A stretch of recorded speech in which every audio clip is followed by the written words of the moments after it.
Going on school trips costs a lot, especially if you go to a private school. You're probably not used to these expenses since you went to public school. It might be too much for you to pay for it. But don't worry, I'll get you a souvenir. The teacher in charge of my daughter's class is really straightforward, but sometimes he sounds like he's talking down to her. No one should talk down to or ignore others, especially not a teacher to a student. I'm Natalie. My brother and I were left without parents when we were young because they died in a bad car crash. I was only 8, and my brother was 15. After our parents died, our relatives had to figure out what to do with us. We didn't have many family members, and no one had enough money to take care of both of us. They said, "We can't handle both of them because we're struggling to raise even one." They already had 2 kids of their own, so having twice as many was out of the question. We realized that all we had left in life was each other. I was just a 3rd grader, clinging tightly to my brother. I cried constantly, and he felt helpless seeing me go through so much. At 15, he was barely an adult, and I was still a child. He could only do so much to help. After a while, one relative agreed to take me in. "Sorry, but we can't take both of you," they said. "We thought one of you could stay with us, and the other could go to a foster home or shelter." I understood the situation, but I knew being separated would make things even harder. "Please take care of her. I'll go to the foster home," my brother insisted, sacrificing for me. "I'll be okay. Just because I'm in foster care doesn't mean I won't be looked after," he assured me, holding my hand tightly. He made me feel like I deserved it, like he wanted this for me. As he held my hand, I couldn't help but cry and beg him to stay. The family that took me in didn't seem too thrilled, and I always felt like a stranger in their home, like there was a divide between us. I felt so alone. The shelter where my brother stayed was really far away. It was tough being apart, but we kept in touch by phone whenever we could. Even though I was with my relatives, my brother was my only real family. Without him, I started feeling more and more alone. I've always been sensitive and creative. I love expressing myself and letting my imagination run wild. As I felt lonelier, my emotions got stronger, and I started withdrawing into myself.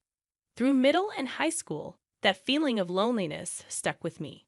I began pouring my feelings onto paper, crafting imaginative stories that flowed naturally from my mind. When I shared some of my writing with my brother, he praised it and urged me to keep going. He said, "This is something special." After graduating, I dove into job hunting. With my passion for reading, I landed a job at a small publishing company that focused on literary magazines. If it had been a bigger company, I might not have applied, not because I wasn't qualified, but because it wouldn't have felt right for me. I put everything I have into my writing. It's kind of an obsession for me. I wanted to show my gratitude to the family who took me in and reassure my brother that I'm doing fine. Starting my first job was tough, and I made my fair share of mistakes, but I kept pushing myself, and before I knew it, 5 years had flown by. At the time, I was working in the editorial department, assisting one of the top writers. This writer had real talent and even won an award for his work. As his editor, I did my best to help him whenever he hit a roadblock. I shared my creative insights and gave feedback to help him improve. When my boss praised me, saying, "Natalie, I don't know what I'd do without your creative mind," it felt incredible. We had a strong bond in our working relationship, and then he surprised me by saying, "Natalie, you're not just the perfect partner at work, but in life too. Will you marry me?" I was totally caught off guard by his proposal. It was unexpected, especially since we hadn't openly dated or been romantically involved. But considering how close we were from working together, we knew a lot about each other. So I said, "Yes, I want to spend forever with you," and it just felt right. My brother was thrilled about our wedding. We hadn't spent much time together since we lived apart, so I couldn't wait to see him again. My husband understood how important it was for me to reconnect with my brother, and he was looking forward to meeting him too. My husband told me about his involvement with the shelter and the kids there. He didn't just contribute financially, he was actively mentoring and supporting the children. "There's one kid in particular who really stands out," he said. "He's driven and hardworking. And he even calls me Big Bro." He was glowing with pride, and I couldn't help but feel proud of him too. 2 years into our marriage, we were getting ready to welcome a new addition to our family. My husband's writing was gaining recognition, and he credited it to my advice and support. "Thank you for always believing in me. I love you," he'd say, making me feel so appreciated. Our daughter, Nicole, was born, and our lives were filled with joy and excitement. She was bursting with energy, and we were over the moon. One day, as I looked in the mirror, I realized that the loneliness and sadness I once felt had vanished. I smiled at my reflection, feeling grateful for everything I had overcome. Nicole blossomed into a kind and bright child. Before we knew it, my husband and I decided to enroll her in a private school. We found one that focused on nurturing independent and creative thinkers, offering a well-rounded education in academics, athletics, and the arts. Nicole thrived in that environment. Our careers were going well too.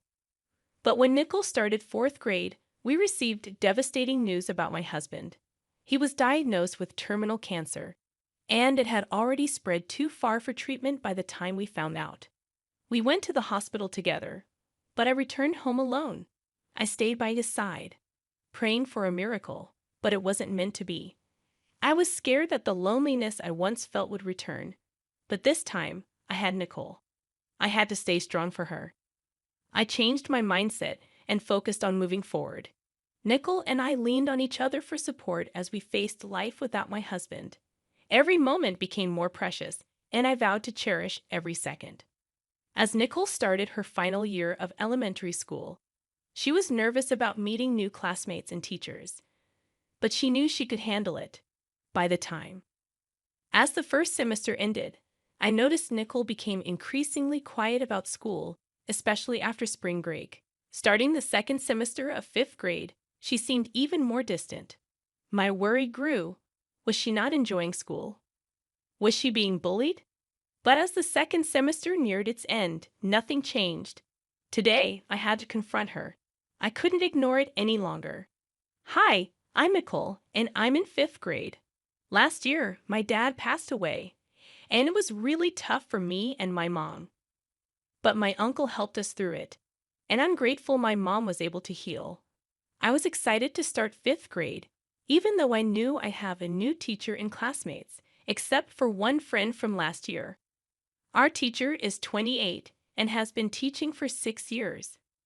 He kind of gives off an older, annoying brother vibe. Our teacher wanted to get to know us better, so he had us fill out a get-to-know-me worksheet. Then he planned to interview us individually based on our answers. When it was finally my turn, he said, 'Your favorite subject is English, right?' I love reading too. But then he mentioned my dad's passing and my mom raising me alone, and I didn't like his tone. 'Just wondering, what does your mom do for work?' My mom works as a contract employee at a publishing company. After my dad passed away, she switched from full-time to contract work for the flexibility. I told her she didn't have to, but she prefers it. It's kind of like working part-time.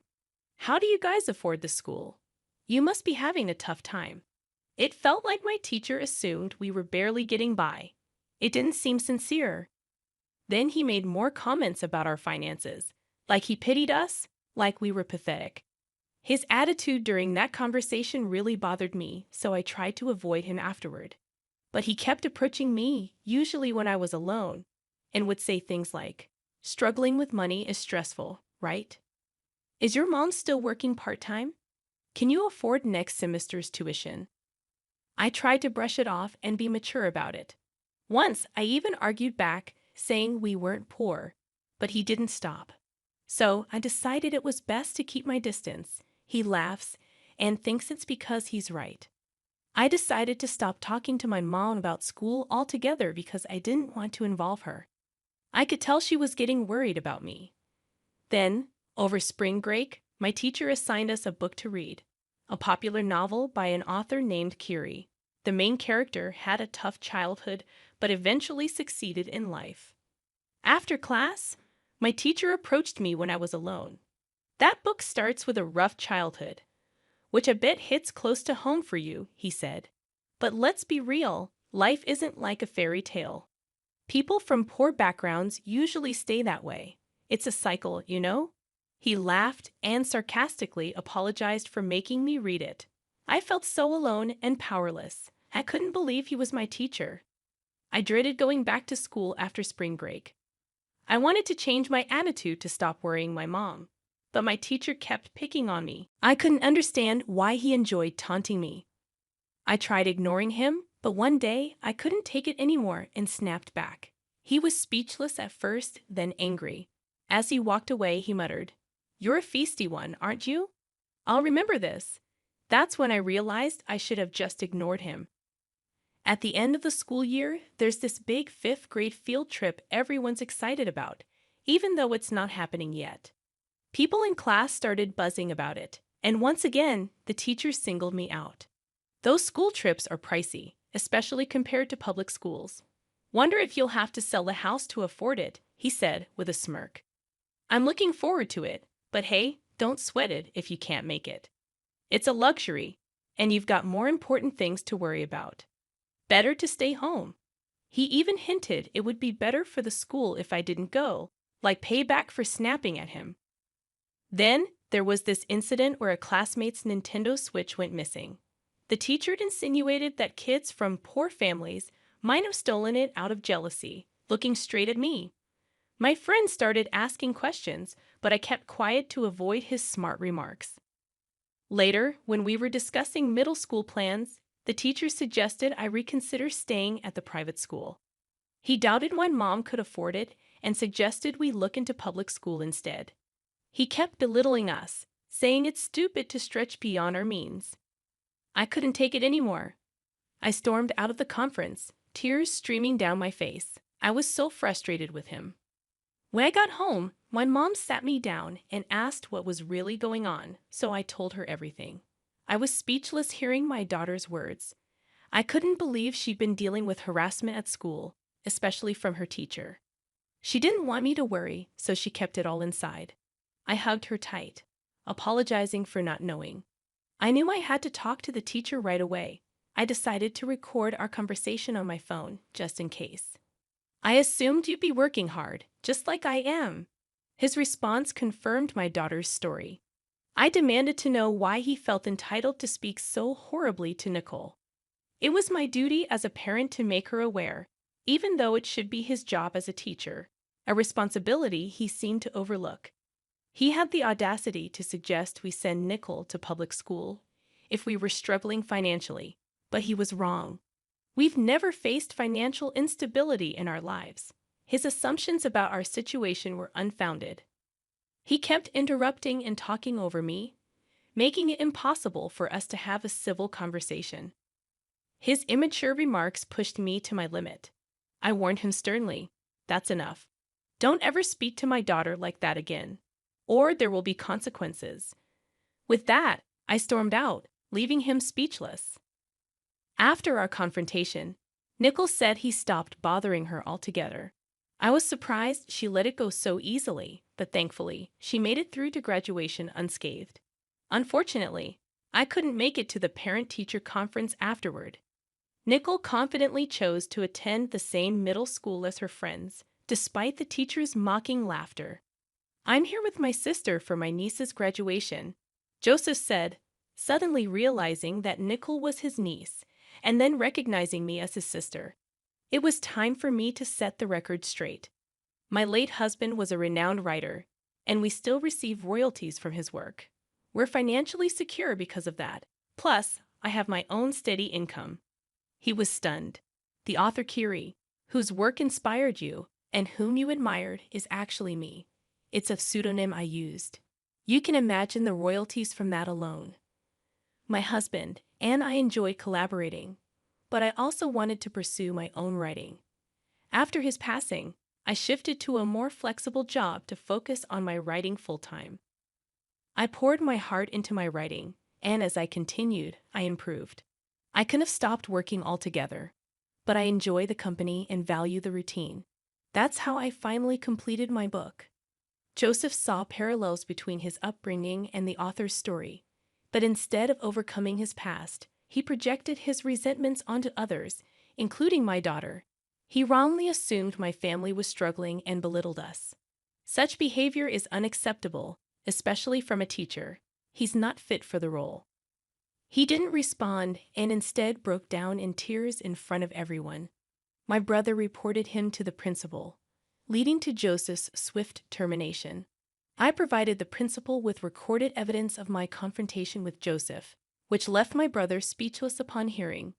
He expressed disappointment in Joseph's true character and doubted Joseph's ability to continue teaching with such behavior. I realized I had misjudged him. Don't worry.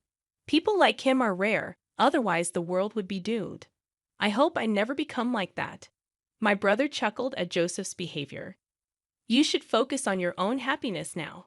I'm content, and you don't need to worry about me. Maybe it's time for you to start dating. What about you?